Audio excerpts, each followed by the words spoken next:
All right, ladies and gentlemen, welcome to Season 2. It's Episode 1 of Mercatus' very own podcast, Digital Grocer. And this is kind of exciting because I'm here on the couch in our booth, joined by Mark Fairhurst, Senior Director of Marketing. Mark? I'm feeling out of sorts. Why are you feeling out of sorts? For those who don't know, we record this in a small little meeting room. Yes. In the Mercatus office in Toronto. Yes. And now we're on the show floor, and I'm lounging on a love seat. You are. People are looking at us. What's he talking into? This thing in front of his face. That's right. And we're at NGA in beautiful San Diego. I do like San Diego. I've met some San Diegans.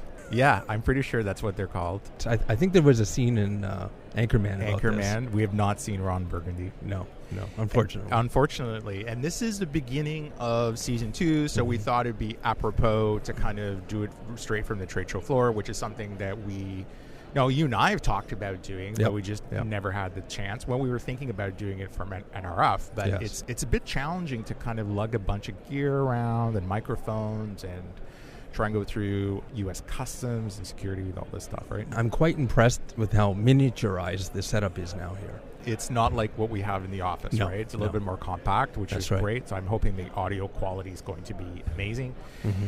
This is our first time Mercatus being at NGA in years. Yes. I think the last time we were here was maybe 5-6 years ago, probably around the same time our sales director started, Tim Zimmerman. Mm-hmm. It's an interesting show because the format, and Mark, you know this, but we're a sponsor at CART, which is I qualified as an event in an event. Correct.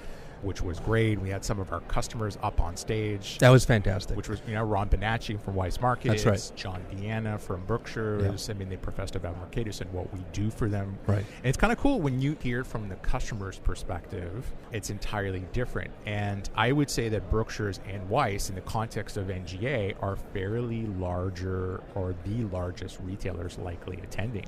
And I think the value of bringing them in is so that the smaller independent operators can take lessons away from their experience. Yeah, absolutely. Yeah. Absolutely. And it's interesting you mentioned that. NGA is fundamentally known as being the trade show for the smaller local operator. And funny enough, the reason I say that is this morning, I didn't tell you this. So this morning I got up super early, like 4 a.m. I was like, my day was going to be set. I was going to go to the gym. And you didn't message me? I didn't message you, but I could see you through the window. And I go downstairs. Okay, more about that later. As I'm in the elevator, there's a lady talking to me, and she's got this North Carolina accent, and we're just chatting, and she says to me, she goes, you're up early? And I said, yeah. I said, and you're leaving? She had her suitcase with her. She goes, yeah, I was got to fly back to North Carolina. I said, oh, you're from Charlotte? She goes, no, I'm from Wilmington. I said, Wilmington? She goes, yeah, I'm here with my father for NGA. And I looked at her, I said, oh, that's interesting. So am I. I was at the CART session yesterday presenting. She goes, oh, I saw you. I was at the CART session. I said, she says, are you the CEO of the company, Mercatus? I go, yeah. So what do you do? And she goes, oh, my father owns IGA. Oh, wow. And really? She goes, so I explained what I do. She goes, yeah, we're going to be rolling out e-commerce in the coming months. I said, oh, do you know who you guys went with? I think you guys were looking at Fresh Shop, Rosie, and stuff like that. And she goes, I don't know. I'm kind of running an offshoot business from the family holding company. And we just chatted, and she introduced herself. I can't remember if her name was Amber or Holly, and so on. And we just kind of shook hands, and then she took off into the mist of San Diego. But that's the value of being at a show like this. Yes. I mean, I think our decision to come here this year really was just to reassert the Mercatus presence. I mean, we have been so busy over the last 3 or 4 years getting the customers that we currently have online and into market with their platforms, that I think it's now good that we go out and start sharing the experience and the stories of success that we've had. I was talking to someone the other day. I was talking to Trent Brookshire. He was asking me, how much travel do you do? I'm like, I had to convert it into miles for him, but from January 10th, which was 3 days before NRF, up until I think the end of January or maybe the end of the first week of February, covered literally 16,000 kilometers in flying. Unbelievable.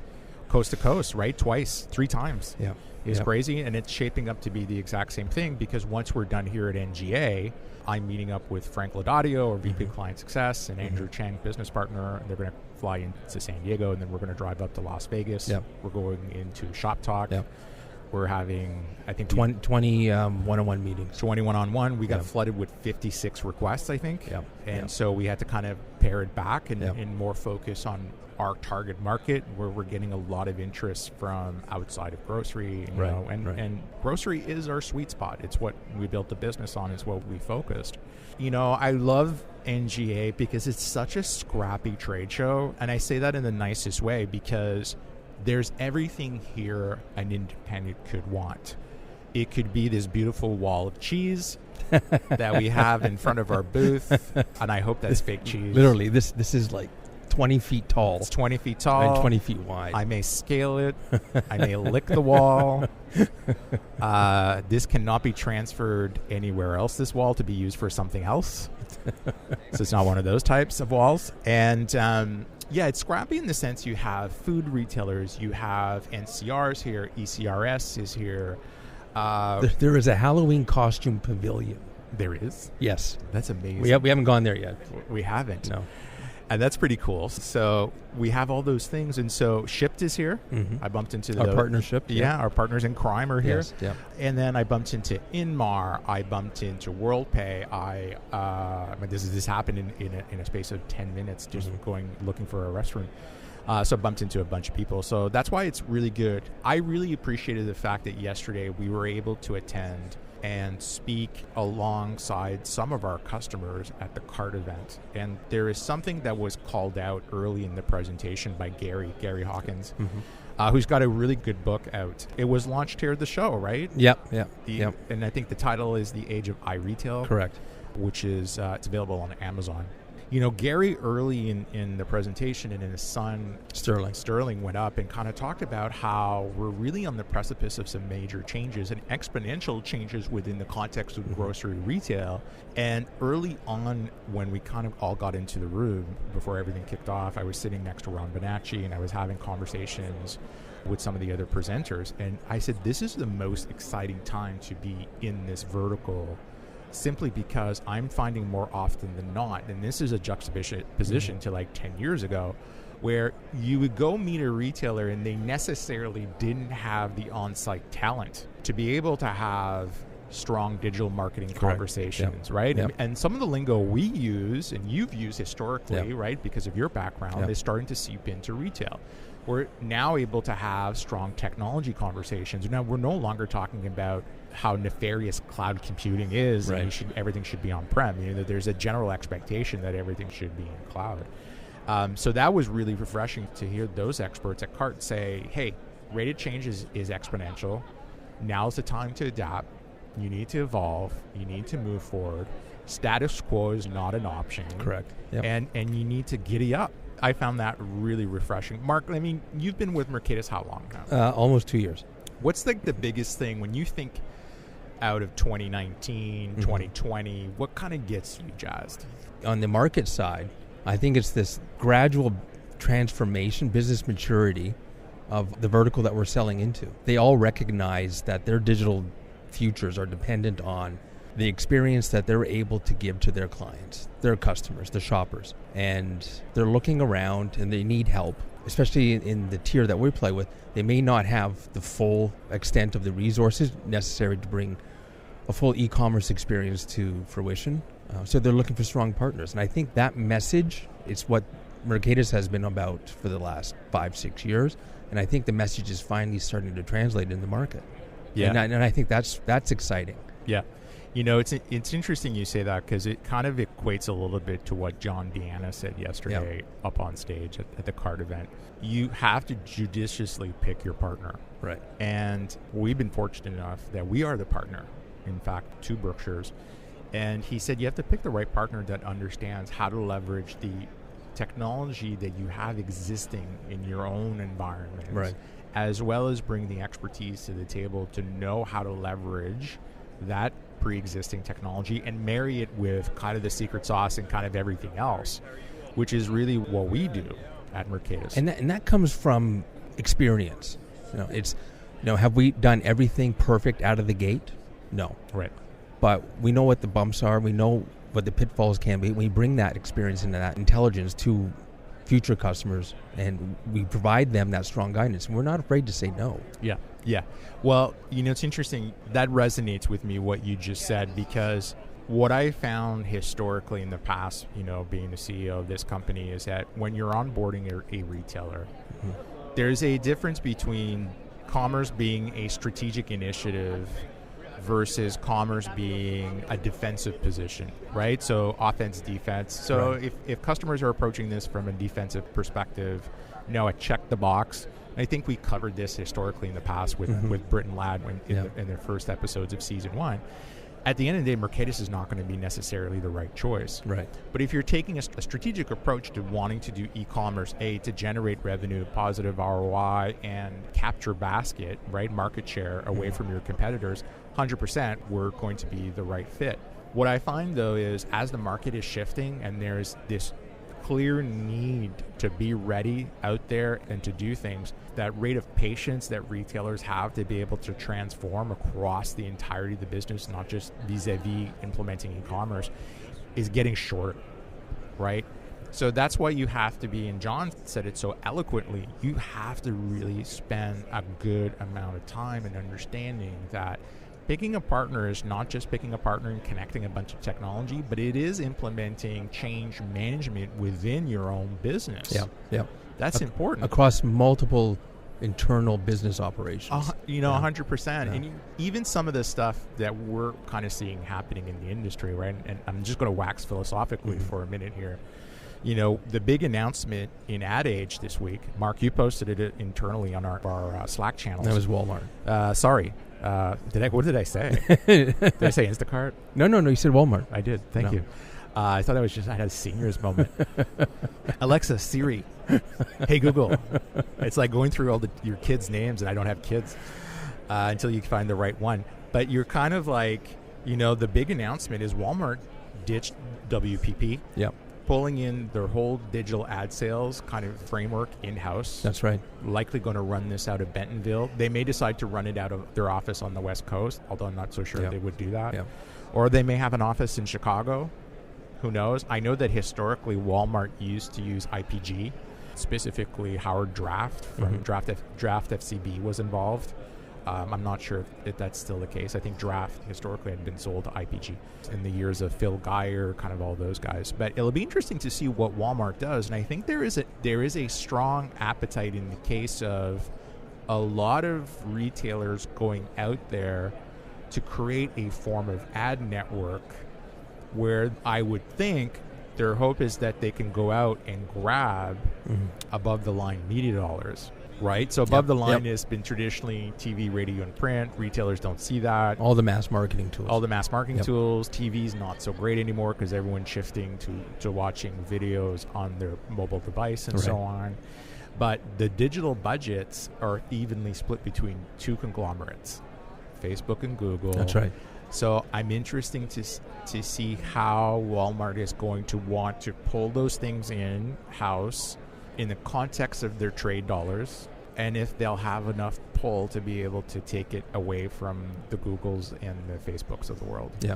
And even Amazon. Amazon is 100%. Number one when it comes to product ad placements. Yeah, they are. Yeah. I mean, the amount of time that I've been to Chicago and going to those small event shows that we've done in the past, and the name of the company escapes me.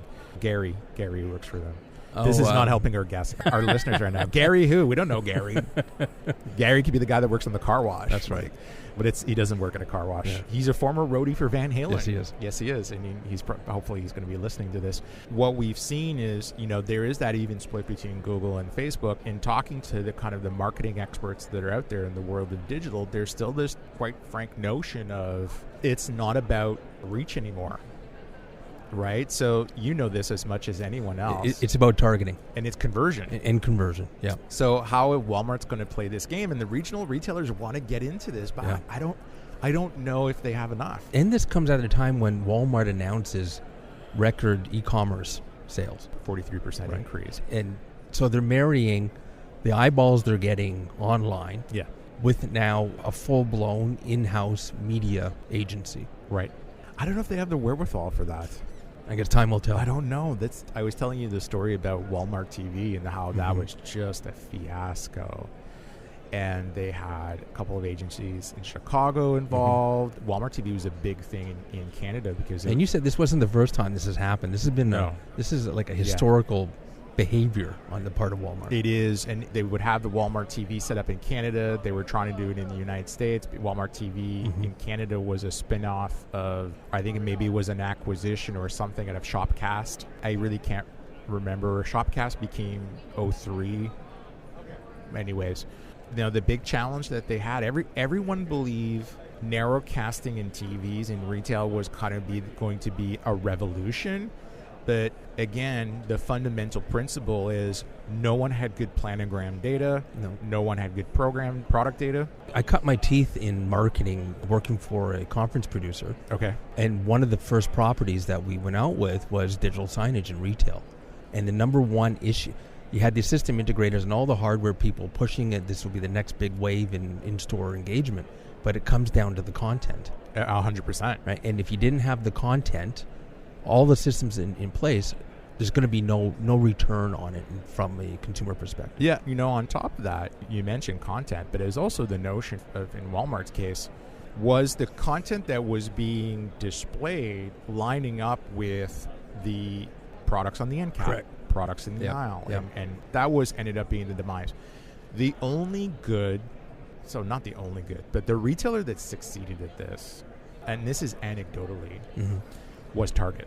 So Target had internally their own pre-media group, and the TVs that were on display in their electronics section, the content being played on those TVs was supplied by Energizer, Walt Disney, Marvel, and so on, and the content was kind of, the creative was taken over by the pre-media group and then eventually kind of put out, and it made money for them like gangbusters. But there was no agency, there was no notion of merchandising, it wasn't really necessary. I'm not sure what that program ended up. So I think that's going to be a big topic for 2019, so I'm excited to see that. I'm also... And to bring it back to NGA, so there's opportunities for smaller retailers to also benefit from the ad networkification of digital media when it comes to retail sales. Yeah, when we started Mercatus, and before Mercatus, quite frankly, when I was at Springboard Retail Networks, and we had kind of designed the computer and the shopping cart and stuff like that, it was supposed to be funded through an ad model. Spent a lot of time with a lot of agencies, a lot of CPGs, kind of understanding, the balance between distribution and the balance ultimately between conversion, right? Being able to prove that a person bought something because they were influenced. And what we kind of realized early on is that it's not an easy thing to do. That a small independent retailer with 10 locations, unless they're very niche, when I say niche, I'm thinking Dean and DeLuca. Right. That would have like Café du Monde, which is a very expensive coffee. Dean and DeLuca could command a little bit more attention than maybe something that's a little bit more homegrown in terms of a retailer. I think that there's an opportunity for a lot of these independents to get together to create a quote-unquote virtual conglomerate that would be able to have some sort of mass appeal for the CPGs that are out there in the market. The challenge fundamentally with the business model to go after those quote-unquote above-the-line media dollars is it will require, and again, Sterling and Gary talked about this yesterday, is the merchants internal to the business are going to have to start to realize that they're going to have different style conversations with the CPGs on their TPRs. Right, on their trade and promotion dollars. Because you and I both know that, unfortunately, there are retailers out there, and we saw this in the last U.S. recession, that when those trade dollars started to shrink, some retailers got into some really hot water. And then you could see exactly where the revenue was coming from. 100%. And, you have profitability in certain categories. It's all dependent on the trade dollars and the bonus structure for the category manager. And it's a drug. Yeah. I hate to say it, and it really comes down to three very large retailers in the United States that kind of really control the ebb and flow of some of those dollars, and to the detriment of the industry. And that's why I get excited for 2019, because I think the age of personalization is upon us. Oh, absolutely. Yeah. You know, even the results Mercatus has seen with its Aisle 1 product. That's right. Right? I think is it a 13% lift, Mark? I can't remember the exact $13. $13. Yeah. Per week, per engaged shopper. And then $700 annually. Yeah. Which is per shopper. Per shopper. Yeah. That's, when you extrapolate that and some of this stuff that we've done, that's over $45 million US dollars in additional gross revenue. Yeah. Now, if you start to calculate the contribution margin of that, I mean, it's compelling numbers. Yeah. So it's kind of, this new technology is upon us, and how is that going to affect trade and promo dollars? We just don't know yet. And I think that's going to be interesting. NGA, I'm excited. Yeah. Like, I'm having, just being here, conversations are rich. Yeah. People walking by with bagpipes, which is kind of interesting. There is a... we'll have to splice that in later. And there's a bear over there. Okay. It's not a real bear. Is that over my shoulder? I'm not going to turn around. Yeah, he's not Russian, so there's no collusion. Sorry, this is such not a political show. But you're in San Diego. It's okay. I'm in San Diego. I'm amongst good people here. The other hot topic this year is that CCPA, since we're in California. Yeah. And it's nebulous, to say the least. And just for the audience, so that's the California Consumer Protection Act. Privacy Act, right? Privacy Act. And comes into effect January 1, 2020. 2020.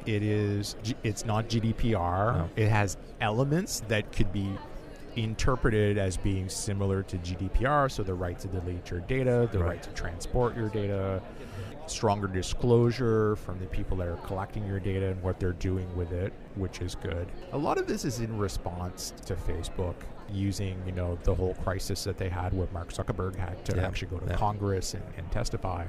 And California has historically been the leader in this space of privacy. In Canada, PIPEDA, there's talks in Parliament about potentially causing a change to PIPEDA and adopting that. We do know in the U.S., CCPA has gathered the attention of a lot of the other states that are apparently formulating their own bill. Correct. We're ahead of the curve on this at Mercatus, which I'm really excited about. So, not to give it away, but give it away, Mark. we have engaged with a very well-known privacy lawyer in Houston. He will be producing alongside us a few episodes of the upcoming Digital Grocer around the CCPA, what it means to grocery retailers, and what you need to know, and what the reality is, and what some of the myths are. Yeah, and when I reached out to him, the one thing I've always wondered, and we do this for ADA compliancy, WCAG 2.0, we're level AA, we indemnify our clients. And that's the American Disabilities Act. Yeah, and it's about to go through transformation. 2.1 is going to come out. And again, it's so unclear, the law. And so on that side, we hired Accessible 360. Yep. We've done a podcast show with those guys. Yep. With ADA, we're able to have a quote-unquote expert come in and certify us. And so when I spoke to our new attorney out of Houston, there is no such thing for CCPA. There's really no such thing. And where it gets really complicated, if you're a retailer and you don't have a solid foundation in understanding your data flow and your data map, for example, in Mercatus, when you use our technology and you sign up to clip coupons, whether you have a contract with an Inmar or UTech or Quotient or coupons.com, we go out and we create a link between your core Mercatus account, your core retailer account, your loyalty account, your loyalty card, and so on. So what happens if you request to delete? Do we delete your information on the third-party system? Do we report it? What's the financial impact? Because the rules here in the United States with the IRS, much like our own rules in Canada with our own revenue agency, is you have to maintain financial records. Right. So there's this whole level of complexity that kind of gets embedded in this, and we're just like, you know what, guys? Hands up. Let's just get the expert. And this gets to something, bringing it back to an earlier point in the conversation around, do you have a partner that sees this coming? Do your technology partners understand the implications of these legislative changes and what it could mean to you as a business that trades in consumer goods. Yeah. A lot of retailers could potentially be exposed. Oh my God, 100%. The other day I was approached with a technical question, and I was, I had to scratch my head, and it was a question on EBT. Okay, what's EBT? EBT is, the acronym escapes me, but it's food stamps. Okay. And can you pay with using digital currency? Right. For food stamps? And, when they asked me the question, I'm like, technically, yes. Requires a payment processor to have the infrastructure to do it, and will require third-party integration, but it's not a technical hurdle. Right. So this was a couple days ago here. It was at before the cart event. Okay. And they kind of looked at me and they go, well, our perspective, it is a technical challenge. I know you need to have approval from the state. And you need to have, so whoever is your agency that controls this, you have to have some form of approval before they'll allow this to happen, because it creates a whole other level of audit trail online in terms of the potential misuse of dollars and so on. So that was kind of one of those things. Like, thank God I lived through this early on in a past life. Past life for me was last year. Right. And I was able to kind of comment on that. So that's CCPA is kind of one of the big things on the horizon. Some of the new stuff with ADA, compliancy. Right. God, there's so many things happening in 2019 for Mercatus. Yeah, and more. And more. That we haven't talked about yet. But yeah. We haven't. And, the one thing that surprises me walking the show, where's the Instacart? Yeah. Where are they? Are they hiding behind that wall of cheese? It could be. We've not seen anything in the trades. No. I know we've heard about some of the stuff that they're dealing with, right? Yeah, you had mentioned that typically pre-IPO companies go into this quiet phase. Typically, but at this point, the rumors of a prospectus being filed would be out there. And then through the undercurrent of the industry, we would have gotten a copy because, maybe some of us want to invest. Right. And maybe some of us don't. Right. It really depends. So it'll be interesting to see what kind of happens in that whole respect with Instacart. But listen, I wish them the best of luck in terms of what they're going to be tackling.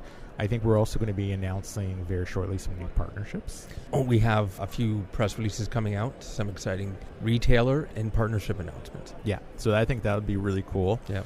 Trade shows this year. Mark, I think we're at Grocery Shop. We're the Level 5 sponsor. Level 5 sponsor. That's about 6 months from now. Time passed very quickly.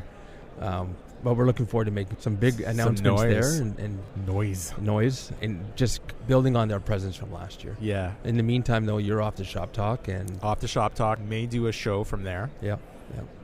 With Mr. Laudadio. Perfect. Should be interesting to do that. We'll talk about what we're seeing over at that show. And then it's back on the road. Yeah, and then Home Delivery World in the beginning of April. Right. That's in Philadelphia this year? That's in Philly, yeah. I remember going there 2 years ago when they had the show over in Hotlanta. Yeah. And it was hot. And it was kind of interesting because it's such an important segment when you look at the life cycle and a journey of a shopper. Mm-hmm. And we got to see some really cool tech back then, which was hot and cold storage, locker format, where you can, somebody can go deliver the food in there. You can go retrieve it as a consumer. A lot of cloud-based solutions for routing vehicles, for making sure that they're properly stocked for the deliveries that they're about to do for the day. I'm not sure if the show happened last year. Yeah, there was a show last year. Mercatus did not attend. That's right. So we're going this year. We're going this year. Our friend Britton Ladd will be chairing the grocery track. But it's just become such a bigger show. Yeah. You've got automated delivery vehicles. You've got expansion of the last mile delivery ecosystem. You've got Mercatus now that has last mile delivery integrated into our capabilities from a white label perspective. So it's Dispatch, Mercatus Dispatch, which is evolving. Yes, with more news to come. Yeah, and we're integrating some more partners into that product, right? And that's going to be really cool. And then I think I'm giving a keynote. Yes, you are. Am I opening the show, cutting a ribbon or something? We can arrange for that. Yeah, you're opening the grocery track conversation. I want garden shears to be able to cut that ribbon, or maybe a whippersnipper. Most people probably don't know what a whippersnipper is, but that's okay. Is that a Canadian colloquialism? Oh, it's like toque. Is it? It's like you say toque to someone and you say, "Did you say toque?" No, I said toque. Double, I heard, is crossed the border. Is it? Yeah, yeah. But just in the American border state? Yes. That's a good question to ask our audience. Yeah. Do you know what double means? If you know what a double is, email Mark, because he will share with you how to get a hold of us, and I will send you a hoodie. Yeah. But I'm just going to randomly pick one person. You're not all going to get a hoodie. Good. Full disclaimer right here. One's enough. All right, folks, we're going to tune out here. Thank you very much for joining us on episode 1 of season 2, Digital Grocer. We know we got some stuff to do here in San Diego. And Mark, share with our audience how they can get a hold of us. They can get a hold of us by going to www.mercatus.com. Many avenues to reach out. You can email us directly. All the information is there on the website. Thanks, folks.